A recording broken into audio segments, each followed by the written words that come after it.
Unfortunately, I'm positive that if I try to stop you now, you'll do something reckless and attempt to take things into your own hands. So I'll watch you. If you're going to see this through, you gotta do it the right way. Use your head. You hear me, problem child? Hello everybody, MechZardXR. I'm back at it again to give y'all another exciting, or should I say, a rather very unpleasant My Hero Academia review. As the episode title says, this is going to be a very unpleasant talk.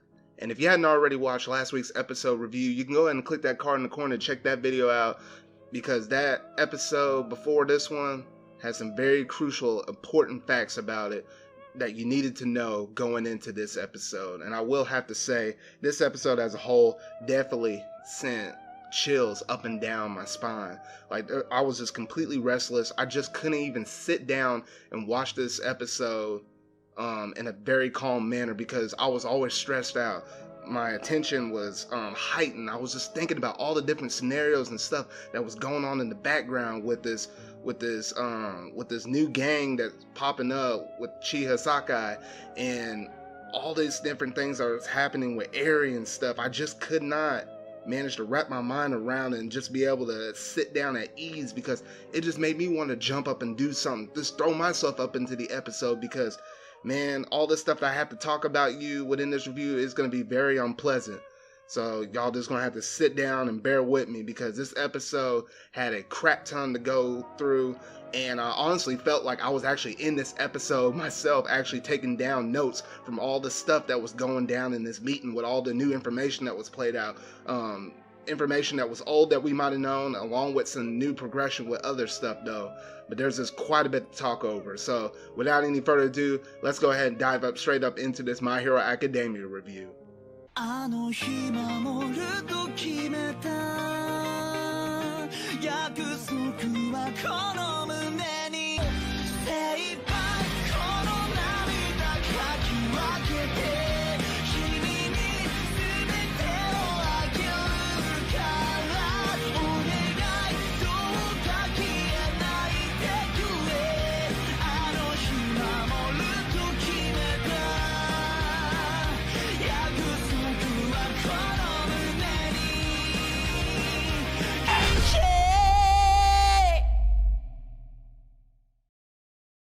So starting off at the very beginning of the episode, we have Izuku, Achako, Sue, and Kirishima. They all basically were, walking away from the dorms, and they're like, "Oh, hey, you're going to do your work study today?" They're like, "Oh, okay, yeah, I was about to go ahead and head out too, so let's go ahead and walk out together."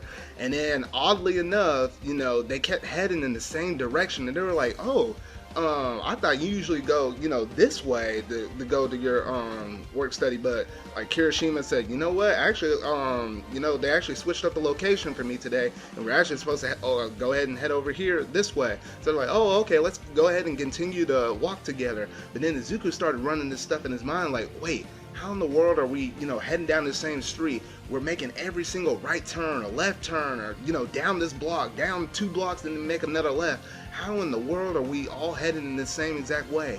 And then along the way, they managed to run into the other big 3 from the UA, and they also said, "Hey, we're heading in the same direction as y'all." So Izuku started to run in his mind, like, what the heck is going on? Like, what in the world is going on? Because why in the world are all of us starting to meet here in the same area?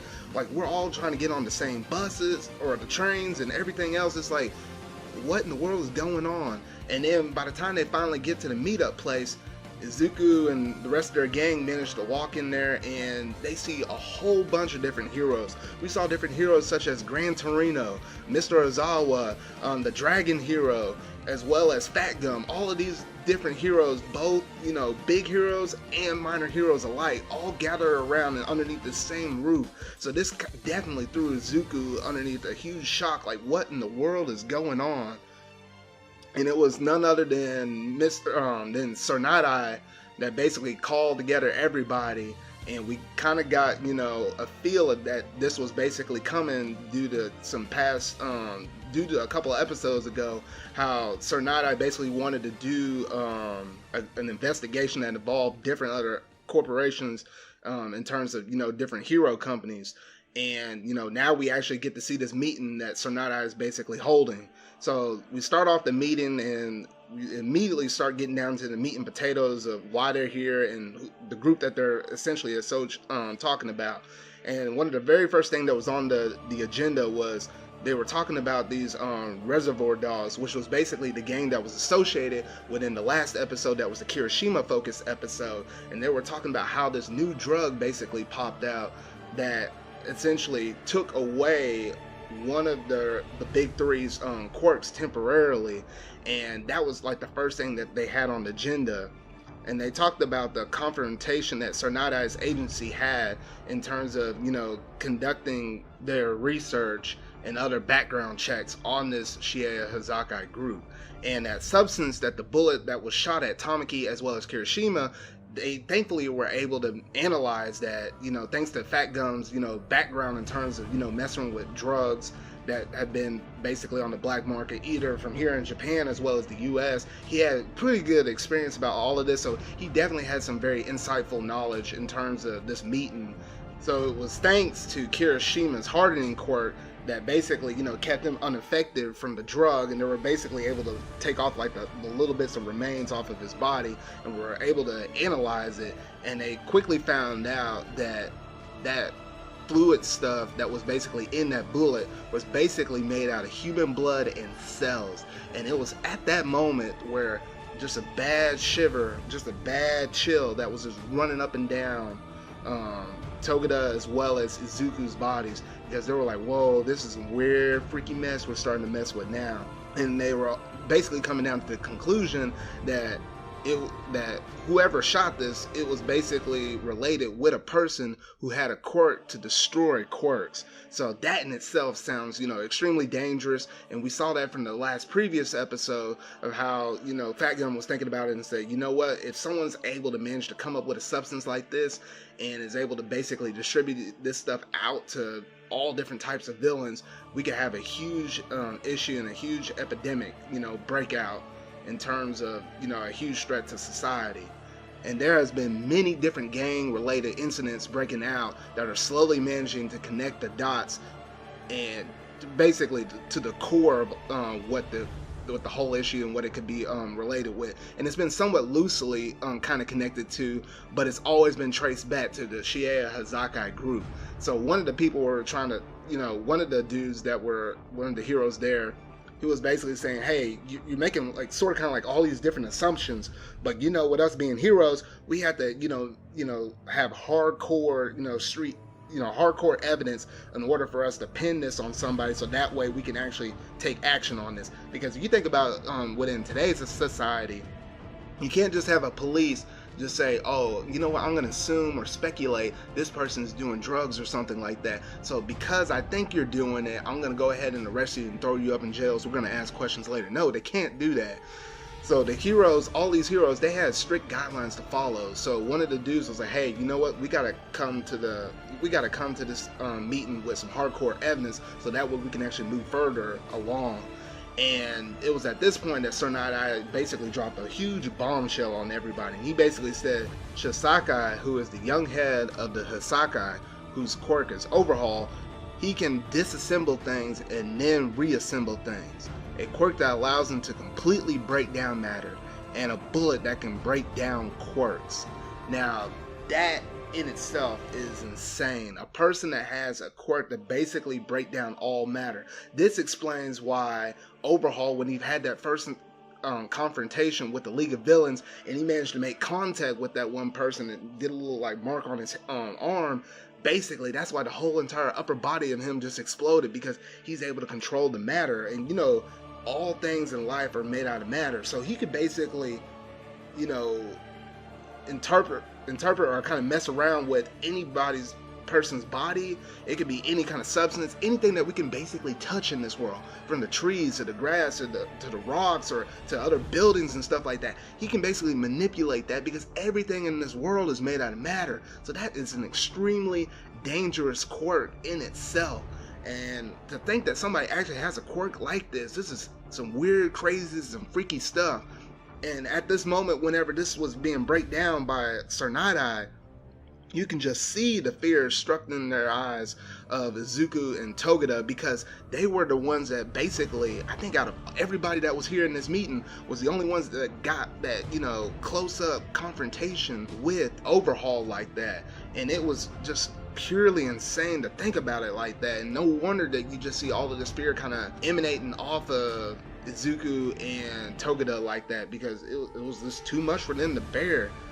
And this is where things get even freakier, because if you thought all this stuff was freaky at first, man, just wait until you listen and hear this. So it was later brought up in the meeting that it was questionable whether this Chisakai guy could be turning his daughter's body into bullets and selling them on the black market. Now, what the heck is this man doing? The fact of the matter that this dude has the audacity to potentially use his only daughter, if that is his daughter, or even if it isn't his daughter. The fact of the matter that he's using this girl as a way to use her body to be able to benefit off of it in terms of making weapons and incorporating probably some of his genes and some of his DNA with his quirk, and combining it with that girl's body with whatever kind of quirk that she may possibly have, to be able to create these bullets that is able to suspend and stop somebody's quirk. This is madness right here, and this really caught me off guard. I was like, man, they really, My Hero Academia really went off the rails with this one though, because this one's starting to hit a little home, because you can easily make some ties with this, with things that happen in the modern day world, how people get abused, or how people get mistreated, or and honestly, there's things with human trafficking and stuff like that even in the world today. So the matter of fact that My Hero Academia even has that kind of representation in this, with the dark lore in terms of this new villain plot, it's really hitting home in terms of this stuff is real, and it's getting a little personal. And I was like, dang, this is kind of crazy just to be able to take all of this in. And basically, Overhaul is essentially using this girl as basically like a test subject, or what you can basically call as a guinea pig, in order to create this drug and sell them on the black market. So this is some extremely shady and definitely some illegal stuff that this dude is trying to do, in order to, I guess, trying to make a point to all of the different heroes that are out there working in the world. And it's just a lot to take in, honestly. And then Sonata mentions that Izuku and Togata were obviously one of the first ones that managed to run into him, as well as, the little girl Airy, and mentioned that they tried to save the child back then during their first encounter, before they even knew the whole story as what we're basically getting laid out in front of this table right here. Because Izuku back then was willing to try and take the girl by force, and was willing to basically risk everything to try to save the girl right then and there, while he also had the mindset that Mirio had whenever he was willing to basically wait for a better opportunity, because he saw the fear and knew some of the unknown factors of what this Overhaul dude could possibly do. He could kind of sense that and say, you know what, for the sake of, not only Mirio's safety as well as Izuku's safety, but also for the girl's safety, as well as anybody else that might have been around in the general facility, that said, hey, you know what, in order for us to have our best chance of being able to save this girl, we might need to wait for a better opportunity, so that way we have a higher chance of success rate, so that way we can mitigate any kind of damages or any kind of other potential unknowns that could actually happen if we were to go all out then and there at that moment. So you had two different mindsets with this, with both of them trying to save this girl, but there's two different ways of how they approached it. And all throughout this entire meeting, you saw those two just beating up on each other like that, like they were just beating themselves down, like, how the heck do we allow this dude to be able to do all this stuff to this girl? And we saw it in front of our own eyes, yet we could not save her. How in the world can I be called a million and save a million people if I can't even save that one?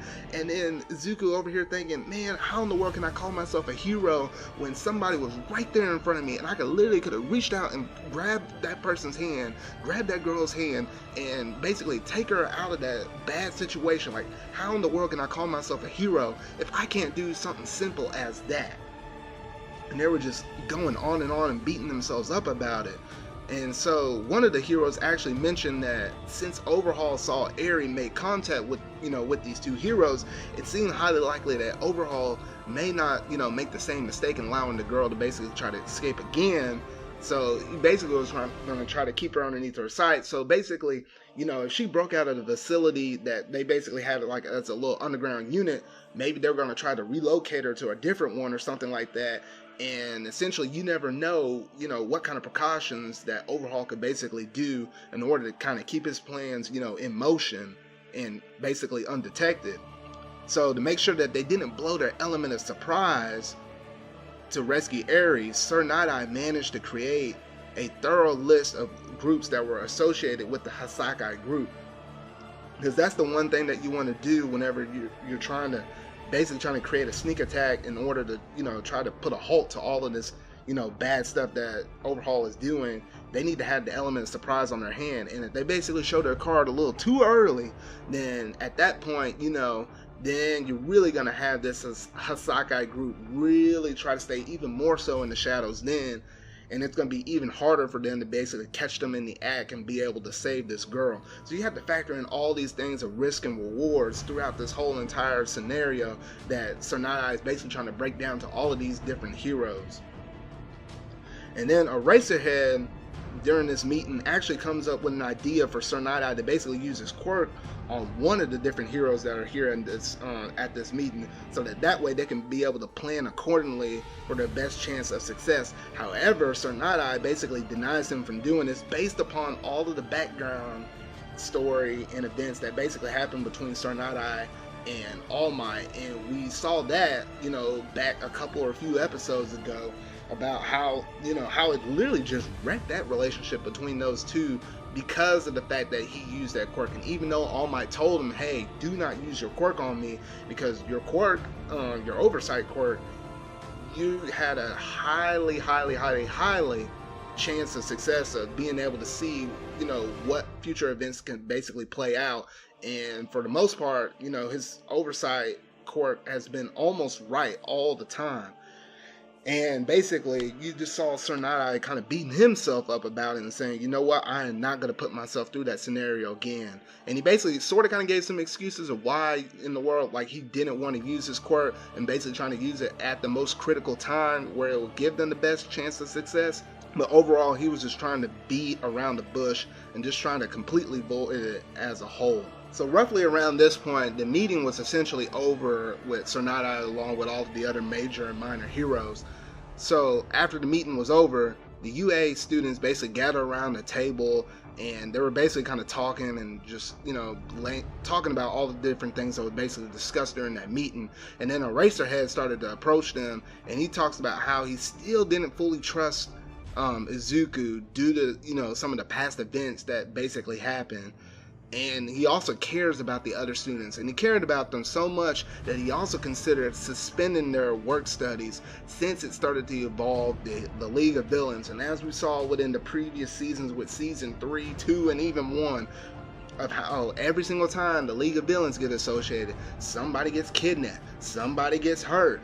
The public awareness starts to shoot up. People start to doubt whether or not the UAs be able to basically protect their students. So are we actually in a safe environment where, heroes are actually able to own up to their actions and be able to keep everybody safe from these new arising threats from the villains?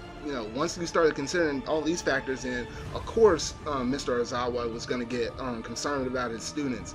However, Aizawa still gives Izuku a little bit of a speck of trust and says, hey, if you're going to do something, you got to do it the right way, and you need to see it through. So I'm going to be here with you along the way, and that way I can keep my eye out on you. So that way you make the responsible choices and you're able to see things through, because he knew basically even if he did suspend him from the work study, he still was going to find a way to get himself kind of tied up into the action. As we kind of saw how back in the past when Bakugo got captured, and how Izuku still managed to kind of, go out of his way in order to save Bakugo then and there. He was going to do the same thing with this little girl, Airy. There was nothing that was going to stop him from his goal of being able to rescue that poor little innocent girl.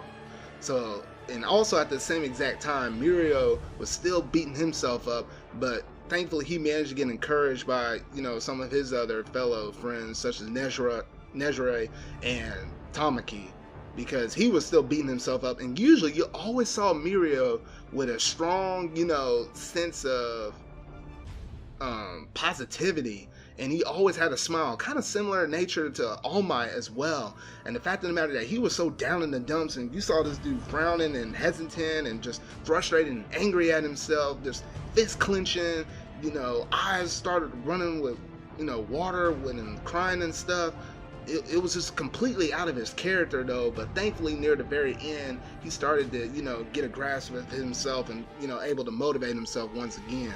And essentially that was just a very heartwarming moment with Mr. Aizawa, with the students, as well as, especially with Izuku, and just how far that Aizawa essentially has came with him first not really trusting in Izuku, didn't think he was super competent with his powers that All Might gave him back in season 1, and we just got to see the huge amount of growth and development between Aizawa with Izuku, and how far he just managed to come with all of this.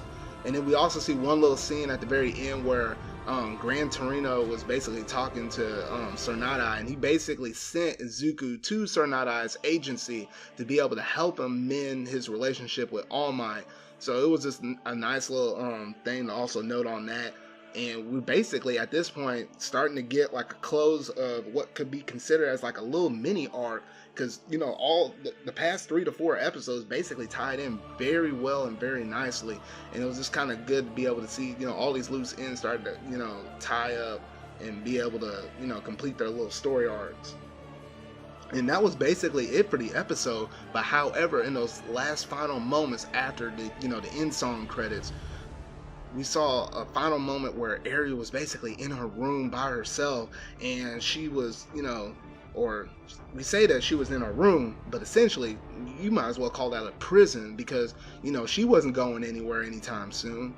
And you saw this other dude in here, and it's basically like the new caretaker, because the other one, after he failed, whenever Airy managed to run away, Overahaul took care of him, and, that's why that dude died, essentially. And it was just, now we got this new dude kind of looking over her, trying to, convince her not to run away. And it was just really sad and really depressing, just seeing this girl just locked up like this, and just saying, you know what, I just don't feel good. This just isn't right. And then she started reflecting back at the moments when Izuku managed to reach out and try to branch out and try to help her, and she was like, man, I never had anybody go out of their way in order to try to help me or show any kind of concern for me on the level of compassion that boy just did. And she was just constantly thinking about it, and you just saw her tearing up, and if that doesn't hit you with the heartstrings, I don't know what else could. And I would honestly consider, are you even human, if that scene right there just couldn't even hit you in the feels, because this episode as a whole, oh my gosh. And that's basically it for this episode review. And man, I just need to sit down after this review is over with and really kind of meditate with myself, because this episode, man, this episode did so many things right. And I don't want to ramble on too much longer, because I could keep going on and on about all the different things that they pulled off in this episode. Good storytelling and, just hitting you with emotions and feels though. But I'm just going to basically leave it like that. And I'm just going to call this the end of my episode review. So it was just so heartbreaking just to see all this mess go down within this very unpleasant talk. But that is all that I have for y'all for this week's episode review over My Hero Academia. So if you really like this video, go ahead and hit that like button and that subscribe button and that bell to keep up to date on all things My Hero Academia. So will the pro heroes manage to pin down Shiea Hazaka's whereabouts? And is Tsunade's insight on this suspicious group spot on?